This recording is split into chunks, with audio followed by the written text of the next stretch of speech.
एमडीएच की हल्दी मिर्ची धनिया करे कमाल। ये रंग दे, ये खुशबू दे, ये तीखा, ये कम पड़े। क्या निराला एमडीएच मसाला।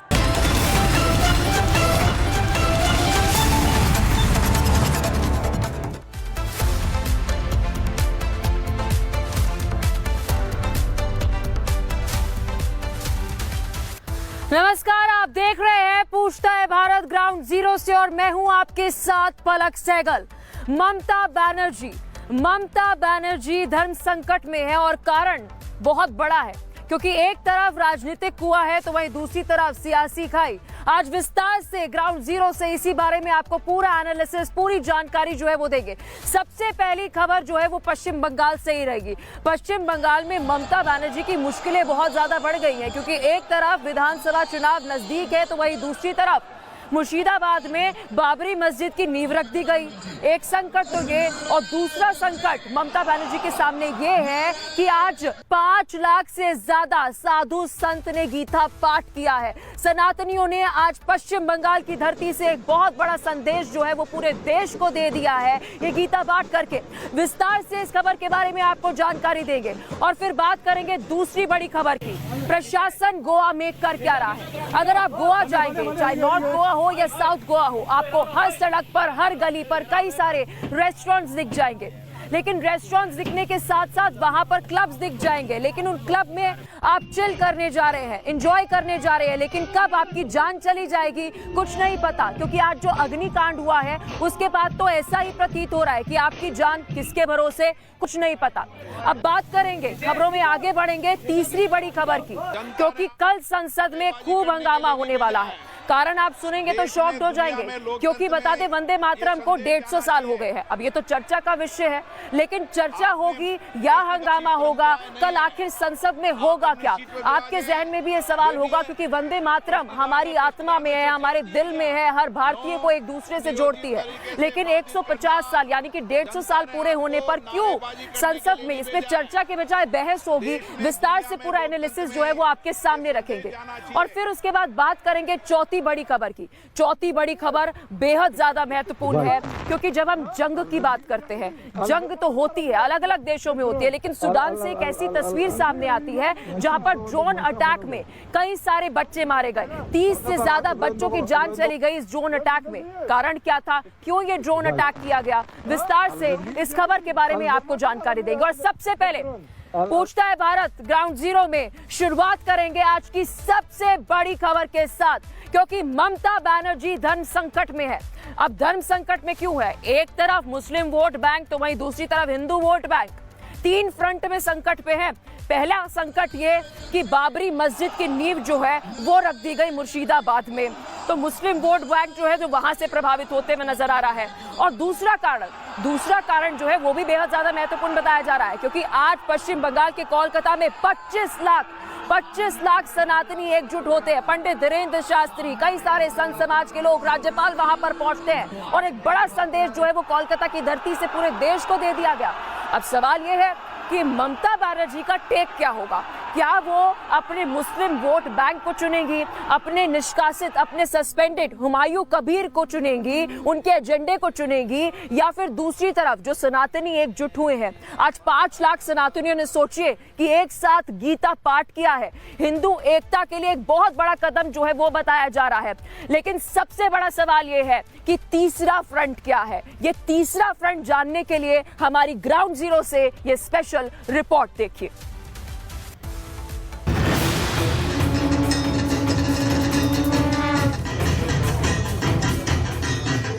पश्चिम बंगाल के पागलों और हिंदुओं, यदि तुम एकता करोगे तो भारत हिंदू राष्ट्र होकर के रहेगा।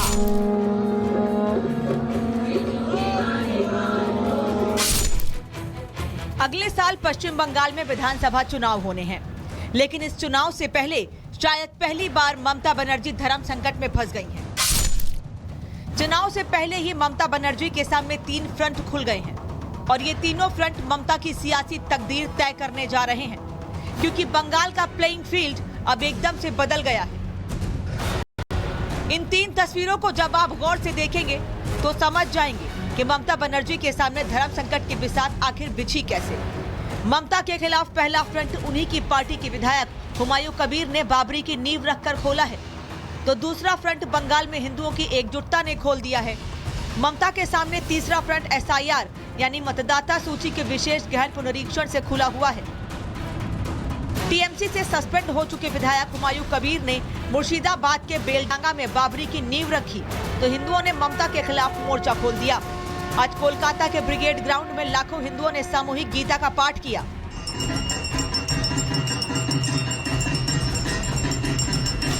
भारत में विदेशी आक्रांताओं के नाम से कुछ बनना चाहिए।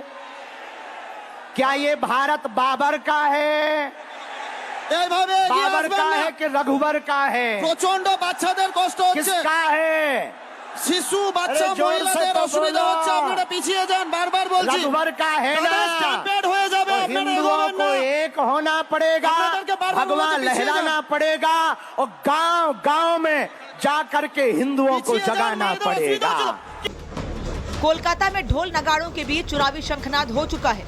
बंगाल में वोटों के ध्रुवीकरण का पूरा प्लान अब जमीन पर दिखने लगा है। कोई मुस्लिमों को साध रहा है तो कोई हिंदुओं को। बाबर या बाबरी की कोई बुनियाद इस देश में नहीं है। कोई ईंटों की इमारत खड़ी कर सकता है, पर हृदय में बाबर को बसा नहीं सकता। ये राष्ट्र राम का है, राम का ही रहेगा, यहाँ भगवाई फहराएगा। यही सत्य है, ये सनातन सत्य है। हमले की क्या बात है? वो बीजेपी का, वो 2019 के अंदर बीजेपी से इलेक्शन लड़ा था, बीजेपी की विचारधारा का आदमी है। आज ये नफरत की बात जो भारतीय जनता पार्टी और उनके सहयोगी लोग उधर करते हैं, ये इधर की तरफ भेज दिया अपना एजेंट। ऐसे लोगों को तो पहचानना पड़ेगा ना। बाबरी मस्जिद के नाम, मस्जिद बनानी है, मस्जिद बनाते, मस्जिद के नाम पर सियासत क्यों कर रहे हो? और वहाँ के लोगों को इसका सख्त जवाब देना चाहिए। मुर्शिदाबाद के लोगों को, देश के अंदर रहने वाले मुसलमानों के बारे में भी सोचें, जो छुटके हुए हैं, जो छोटी छोटी जगहों पर थोड़े थोड़े उसके अंदर रह रहे हैं। ममता जी को सख्त एक्शन दिखाना चाहिए। उनको काहे का डर लग रहा है? मैं बहैसियत मुसलमान कह रहा हूँ, सख्ती के साथ एक्शन करें, बंद करें। गीता के पाठ को बंगाल के मुर्शिदाबाद में की गई क्रिया की प्रतिक्रिया के तौर पर देखा जा रहा है। ऐसे में सवाल यह है कि क्या बंगाल का विधानसभा चुनाव पूरी तरह हिंदू मुस्लिम समीकरणों के बीच फंस गया है?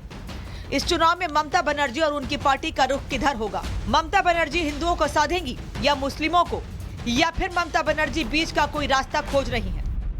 ये जो कर रहा है तो इतिहास को तोड़ रहा है ये हुमायूं कबीर ने, और ये ममता बनर्जी ने इसको सस्पेंड करके इसको सुविधा कर दिया अपना पार्टी को। ये तो आईवश किया पूरा। एक्चुअली ये लोग पूरा मुसलमान वोटों को एक साथ कर रहा है और दिखा रहा है कि पश्चिम बंगाल में कितना जोर है। ऐसा दिखाने के लिए, हिंदुओं के ऊपर सब दिखाने के लिए ऐसा कुछ कर रहा है। और उसके बाद आप देखेंगे कि मुसलमान वोट इकट्ठा होगा और हुमायूं कबीर को अपना घर पे वापस करेंगे। ये बाबरी की नींव रखने वाले हुमायूं कबीर अपनी राजनीतिक पार्टी बनाकर विधानसभा चुनाव में कूदने का मन बना चुके हैं। ऐसे में तय है कि हुमायूं कबीर की पार्टी चुनौती ममता को ही देगी, क्योंकि जहां बाबरी नींव रखी गई उस मुर्शिदाबाद जिले में कुल 22 विधानसभा सीटें हैं। मुर्शिदाबाद की जनसंख्या 71 लाख से ज्यादा है। मुर्शिदाबाद में 47 लाख यानी 66% से ज्यादा मुस्लिम है और 23 लाख यानी 33% आबादी हिंदुओं की है। ऐसे में साफ है, हुमायूं ममता बनर्जी के लिए चुनावी और चुनौती वाला फ्रंट बनकर सामने आ गए हैं।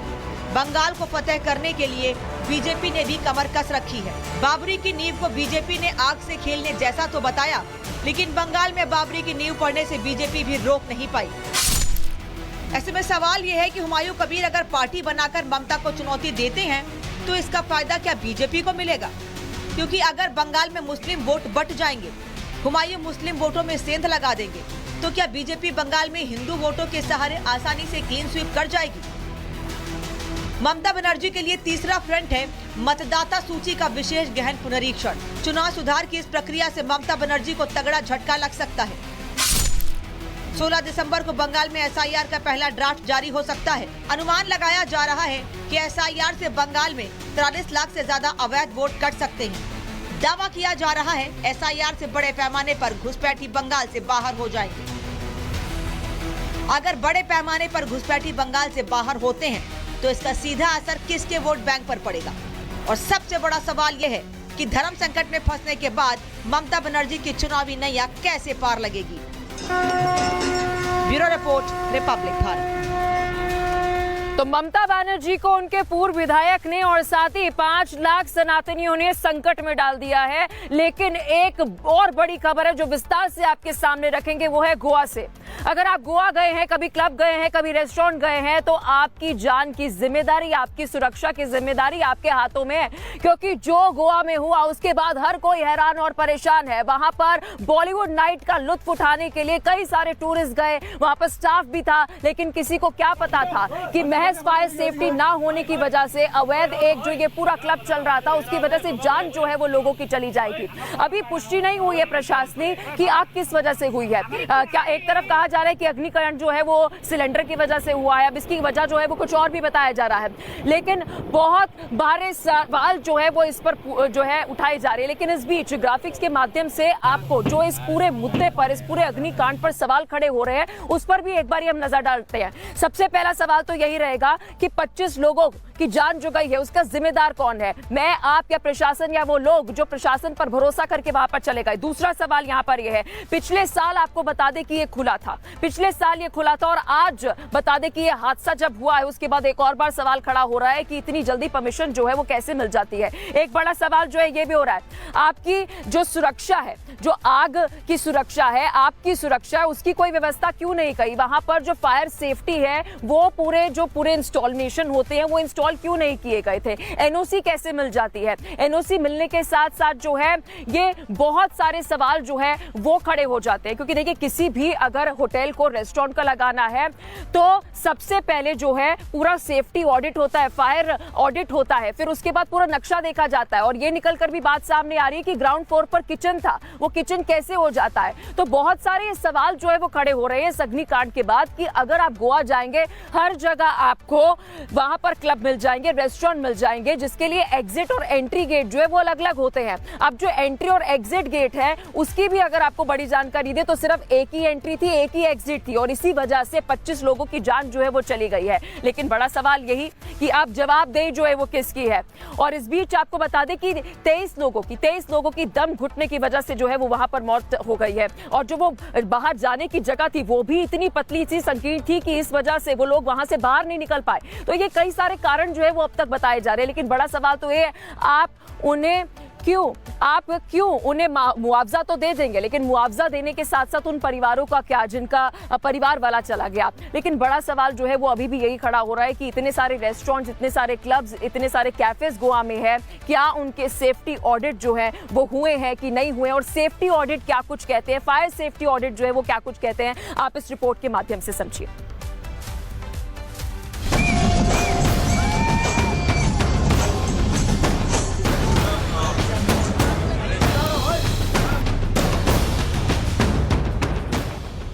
नए साल से पहले गोवा के अग्निकांड ने देश दुनिया के पर्यटकों को परेशान कर दिया है। 25 लोगों की मौत ने सिस्टम पर सवाल खड़े कर दिए हैं। क्या प्रशासन सो रहा था? अग्निकांड का जिम्मेदार आखिर कौन है? क्या दोषियों पर सख्त कार्रवाई कर नजीर पेश की जाएगी? क्लब में डांस चल रहा था, बैलेट डांसर फ्लोर पर थिरक रही थी और दूसरी तरफ नाइट क्लब में शोले भड़क रहे थे, चिंगारी भड़क रही थी। देखते ही देखते आग विकराल हो गई, पूरे क्लब को जलाकर राख कर दिया। वही क्लब है जहां पर कल रात को आग लगी। बताया जाता है कि आग फायर वर्क्स के कारण लगी और फिर फायर वर्क्स की वजह से सिलेंडर ब्लास्ट हुआ, जिसकी वजह से पूरे क्लब में आग लग गई। कई लोग मौजूद थे इस दौरान। 25 लोगों की दुखद मौत हो गई है, जिसमें 14 स्टाफ हैं केवल और 4 से 5 टूरिस्ट हैं। महिलाएं भी मौजूद थी। सभी के शवों को GMC hospital Goa medical centre में ले जाया गया है और 6 लोग घायल बताए जा रहे हैं, जिनका इलाज भी जीएमसी में चल रहा है। फिलहाल इस पूरे इलाके को सील किया गया है। क्लब जलकर खाक हो गया। 25 लोगों की मौत क्लब की लापरवाही की वजह से हुई। शुरुआती जांच में पता चला है कि क्लब में एंट्री और एग्जिट का एक ही रास्ता था। फायर सेफ्टी नॉर्म्स भी फॉलो नहीं किए गए थे। अब 25 लोगों की मौत को सामूहिक हत्याकांड कहीं या नरसंहार? सवाल भी पूछे तो कितने? दोषियों की तलाश भी की जाए तो कहां तक? क्योंकि एक नाइट क्लब को कम से कम 10 एनओसीज और लाइसेंस लेने पड़ते हैं। सबसे बड़ी एनओसी अग्निशमन विभाग से लेनी पड़ती है। कानून व्यवस्था बनाए रखने के लिए पुलिस से अनुमति लेनी होती है। फूड विभाग से FSSAI लाइसेंस लेना पड़ता है। आबकारी विभाग से शराब परोसने का लाइसेंस लेना होता है। क्या हर सरकारी विभाग इस अग्निकांड का बराबर अपराधी है?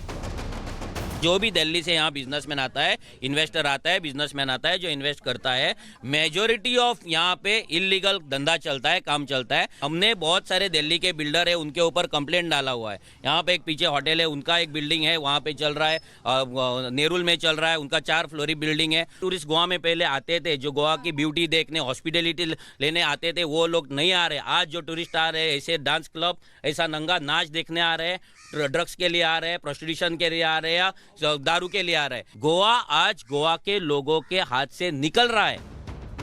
जब भी कोई अग्निकांड होता है, इसमें सबसे बड़ी चूक अग्निशमन विभाग की मानी जाती है। तो सवाल यह है कि क्या अधिकारियों ने एनओसी देने या रिन्यू करने से पहले गोवा के नाइट क्लब का निरीक्षण तक नहीं किया? क्लब के मैनेजर को पुलिस ने गिरफ्तार कर लिया है। 2 अन्य मैनेजर पर भी मुकदमा दर्ज किया गया है। सवाल यह है कि कार्रवाई किस किस पर की जाएगी। वहाँ इमीडिएटली पुलिस और फायर ब्रिगेड और एम्बुलेंस वगैरह सब ने रश किया उधर, और वहाँ से डेड बॉडीज सारी निकाली गई हैं। तो उसमें टोटल जो डेथ काउंट है उसमें 23 है।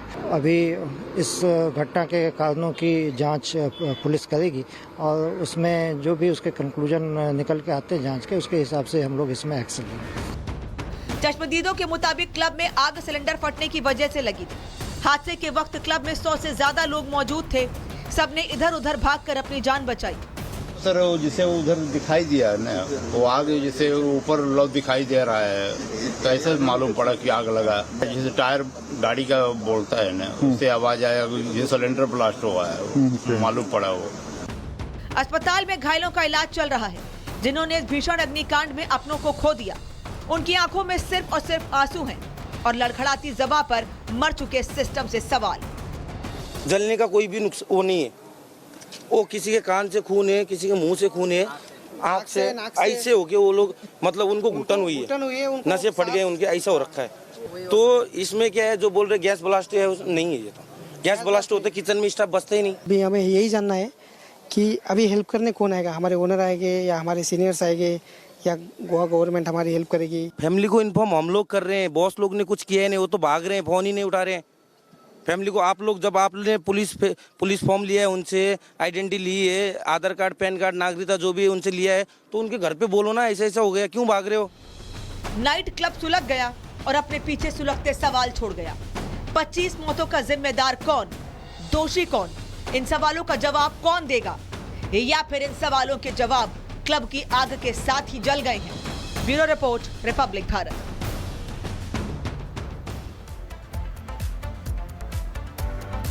तो देखिए, बहुत महत्वपूर्ण ये सवाल है कि गोवा में जो अग्निकांड हुआ है, अगर सेफ्टी ऑडिट हुआ होता, फायर ऑडिट हुआ होता, तो शायद इन सभी लोगों की जान जो है वो बच सकती थी। बड़ा सवाल ये भी है कि वहां पर जो सरपंच है उसका ये कहना है, प्रशासन का ये कहना है कि जी वहां पर जो ये क्लब बना हुआ है उसको ध्वस्त करने के पहले ही आदेश जो है वो दे दिए गए थे, यानी कि वो सेफ नहीं था, और जिस गली में वो था वहां पर फायर सर्विसेज की टीम जो है वो भी नहीं पहुंच सकती थी। तो मतलब एक कारण नहीं है, कई सारे ऐसे कारण है कि उस क्लब में इन सारे लोगों की जान जो है वो चली जाती है। अब आप सोचिए, जब जान चली गई है तो उसके बाद ये भी पता नहीं चल पा रहा है जी जान किस वजह से गई है। आग तो लगी है, अग्निकांड तो हुआ है, वहां पर सफोकेशन की वजह से, दम घुटने की वजह से इन लोगों की जान जो है वो गई है। 23 लोगों की बताई जा रही है। तो वही दूसरी तरफ ये कहा जा रहा है कि पहले सिलेंडर जो है वो फटा था, अब कहा जा रहा है कि नहीं, सिलेंडर नहीं फटा, किसी और वजह से वहां पर आग जो है वो लगी है। एक तस्वीर तो ये भी सामने आती है कि वहां पर जो वो बॉलीवुड नाइट्स चल रही थी, उस बॉलीवुड नाइट्स के दौरान जो है वो डांसर जब वहां पर डांस कर रही होती है और पीछे वो तस्वीर जो है वो सामने आती है जहां पर एकदम से आग लग रही है। जब आग लग रही है, बहुत सारे लोग, आप उस वीडियो में सुनेंगे तो वो बोलते हुए भी नजर आ रहे हैं कि जी देखिए आग लग गई है। तो तत्काल प्रभाव से अगर वहां पर आग लग गई, अगर एक भी शख्स वहां पर अलर्ट हो चुका था, तो आग और ज्यादा फैलने और ज्यादा बढ़ने का इंतजार क्या वहां पर किया जा रहा था? पूरे मैनेजमेंट की तरफ से अलग अलग लेवल पर अगर हम बात करें तो एक बहुत बड़ा लैप्स जो है वो देखने को मिल रहा है, चाहे वो पूरी एनओसी को लेकर हो या फिर मौजूदा वहां पर स्थिति में जैसे आग शुरू हुई थी उसको लेकर हो। तो ये बेहद ज्यादा महत्वपूर्ण है और एक बार फिर से प्रशासन की पोल जो है इस अग्निकांड ने जो है वो खोल दी है। और चलिए अब खबरों में आगे बढ़ते हैं, बात करते हैं तीसरी बड़ी खबर की। और तीसरी बड़ी खबर जो है वो ग्राउंड जीरो से है, क्योंकि कल विंटर सेशन का दिन बेहद ज्यादा महत्वपूर्ण बताया जा रहा है। वंदे मातरम की रचना को 150 साल हो गए हैं। जब हम स्वतंत्रता की बात करते हैं, आजादी की बात करते हैं, तो वंदे मातरम वो गीत रहा है जिसने पूरे देशवासियों को, भारतीयों को आपस में जोड़ने का काम काम जो है वो उस समय में किया था।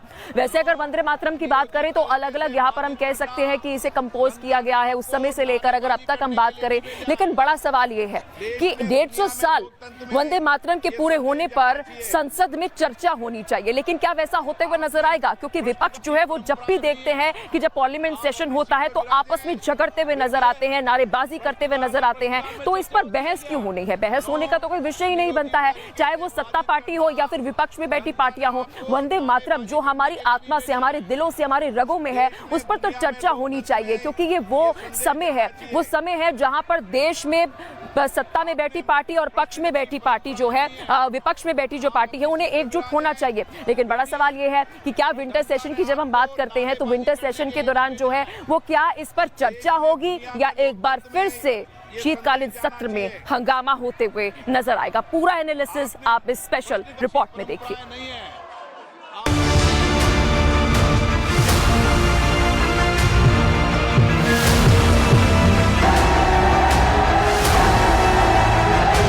जो वंदे मातरम आजादी की लड़ाई के दौरान देशभक्ति, प्रेरणा और राष्ट्रीय एकता का शक्तिशाली प्रतीक बन गया। वंदे वंदे वंदे। जो वंदे मातरम ब्रिटिश शासन के खिलाफ राष्ट्रवाद की ज्वाला बन गया, जिस गीत ने स्वतंत्रता संग्राम से संविधान तक का सफर तय किया, उस वंदे मातरम पर कल यानी 8 दिसंबर को संसद में चर्चा।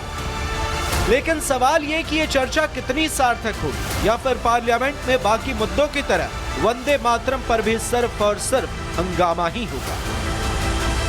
विपक्ष चाहता है सदन में SIR पर चर्चा हो, वंदे मातरम पर चर्चा विपक्ष को बीजेपी और संघ का एजेंडा लग रही। देश की आजादी की लड़ाई में जब कांग्रेस अंग्रेजों के खिलाफ लड़ रही थी, जो नेतृत्व में कांग्रेस के सभी शामिल थे उसमें जिस तरह, और भारतीय जनता पार्टी का मातृ संगठन अंग्रेजों का साथ दे रहा था। हम यहां वंदे मातरम अंग्रेजों के खिलाफ गा रहे थे, इस गीत से प्रेरणा ले रहे थे, देश आंदोलित हो रहा था, और भारतीय जनता पार्टी, उसके मातृ संगठन अंग्रेजों के समर्थन में खड़े हुए थे। वंदे मातरम पर चर्चा के खिलाफ बीजेपी ने भी कमर कस ली। बीजेपी की तैयारी पूरी है, कल सदन में वंदे मातरम की गूंज सुनाई दे सकती है। कल मैं धन्यवाद देना चाहूंगा भारतीय जनता पार्टी की सरकार को और विशेषतः माननीय प्रधानमंत्री जी को, कि प्रधानमंत्री जी की एक चेष्टा हमेशा रही है कि जो लोग नेपथ्य में रहे, जिनको पीछे रखने की कोशिश की गई, उन लोगों को आगे लाना, उनके असलियत को स्थापित करना, यह प्रयास मोदी जी ने और भारतीय जनता पार्टी की सरकार ने हमेशा किया है।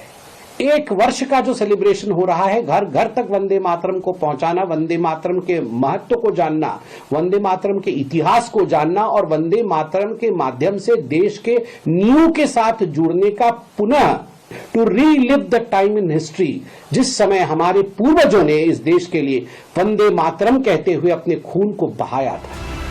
7 नवंबर को वंदे मातरम की रचना के 150 साल पूरे हो चुके हैं। इस दौरान दिल्ली में कार्यक्रम का आयोजन भी किया गया, जिसमें पीएम मोदी ने वंदे मातरम को लेकर कांग्रेस पर निशाना साधा। दुर्भाग्य से 1937 में वंदे मातरम के महत्वपूर्ण पदों को, उसकी आत्मा के एक हिस्से को अलग कर दिया गया था, वंदे मातरम को तोड़ दिया गया था, उसके टुकड़े किए गए थे। वंदे मातरम के इस विभाजन ने देश के विभाजन के बीज भी बो दिए थे। वंदे मातरम गीत की रचना बंकिम चंद्र चट्टोपाध्याय ने 7 नवंबर 1876 को बंगाल के कांतलपाड़ा गांव में की थी। ये गीत संस्कृत और बांग्ला भाषा में लिखा गया और पहली बार 1896 में कांग्रेस के कलकत्ता अधिवेशन में गाया गया। बंकिम चंद्र चट्टोपाध्याय द्वारा रचित वंदे मातरम स्वतंत्रता संग्राम की आत्मा थी, इसलिए आजाद भारत के संविधान में इसे राष्ट्रीय गीत का दर्जा मिला। लेकिन देश की आजादी के 78 साल बाद भी देश के एक धड़े को राष्ट्रगीत वंदे मातरम से आपत्ति है। सवाल यह है कि जिन लोगों को वंदे मातरम से आपत्ति है, राजनीतिक दल ऐसे लोगों के सुर में सुर क्यों मिलाते? क्या राष्ट्रीय गीत पर विवाद पैदा करना भी राजनीति का हिस्सा हो गया? और क्या यही कारण है कि सड़क से लेकर संसद तक वंदे मातरम पर सवाल उठाए जाते हैं? मुर्दा कौमें मुश्किलात में मुब्तला नहीं होती, वो तो सरेंडर कर देती हैं। वो कहेंगे वंदे मातरम पढ़ो तो पढ़ना शुरू कर देंगे। कल प्रधानमंत्री नरेंद्र मोदी लोकसभा में वंदे मातरम पर बहस की शुरुआत कर सकते हैं। इस चर्चा के लिए सदन में कुल 10 घंटे का समय आवंटित किया गया है। स्वतंत्रता संग्राम की आत्मा को कल एक बार फिर आत्मसात किया जाएगा। Bureau report, Republic Bharat. तो कल सदन की कार्यवाही किस तरीके की रहेगी, ये तो कल ही आने वाले समय में ही पता चल पाएगा कि क्या विपक्ष इस बार हंगामा चाहता है या फिर चर्चा चाहता है, और वो भी वंदे मातरम के मुद्दे पर, जिस पर चर्चा होनी बेहद ज्यादा जरूरी है। लेकिन खबरों में आगे बढ़ते हैं। चौथी खबर बेहद ज्यादा महत्वपूर्ण है और बहुत बड़ी है। युद्ध विध्वंसक होता है, ये आप जानते हैं, ये मैं जानती हूँ और हमने कई बार सुना होगा। लेकिन विध्वंसक युद्ध में बच्चों की जान चली जाए, ऐसी तस्वीर आपने बहुत कम ही देखी होगी। खबर अब सूडान से है। बता दें कि यहाँ पर एक ड्रोन अटैक किया गया। ड्रोन अटैक तो किया गया, लेकिन बच्चों पर ड्रोन अटैक जो है वो किया गया। तस्वीरों में आपको दिखाते हैं कि ये ड्रोन अटैक जो है वो किस तरीके से किया। वहां पर जो अर्धसैनिक पूरा बल है उनकी तरफ से ये आपको बता दें कि ये ड्रोन अटैक जो है वो किया गया है। वहां पर कई सारे बच्चे थे, बच्चों पर ये ड्रोन अटैक किया गया इंटेंशनली, यानी कि पहले ही पता था कि ये ड्रोन अटैक करने से पहले कि यहाँ पर बच्चों की मौजूदगी हो। दर्द तो और ज्यादा तब होता है जब उन बच्चों का इलाज डॉक्टर्स कर रहे थे, और जब डॉक्टर्स उन बच्चों का इलाज कर रहे थे उस वक्त दोबारा उनके ऊपर इस तरीके से हमला जो है वो किया गया, ड्रोन अटैक जो है वो किया गया। युद्ध विध्वंसक होता है। कई सारे सेना के जो जवान होते हैं वो वीर गति को प्राप्त होते हैं अलग अलग देशों में। हर बार हम ये सुनते होंगे बच्चों की जान चली जाए, ये बहुत कम हम तस्वीरें जो है वो देखते हैं। और सूडान से, साउथ मध्य सूडान से ये ऐसी तस्वीर जो है वो सामने आई जिसने हर किसी को चौंका के रख दिया कि बच्चों की जान कोई कैसे ले सकता है। पूछता है भारत ग्राउंड जीरो में आज मेरे साथ बस इतना ही, लेकिन रिपब्लिक भारत पर खबरों का सिलसिला लगातार जारी रहेगा। यहां रुक रहे एक छोटे से ब्रेक के लिए।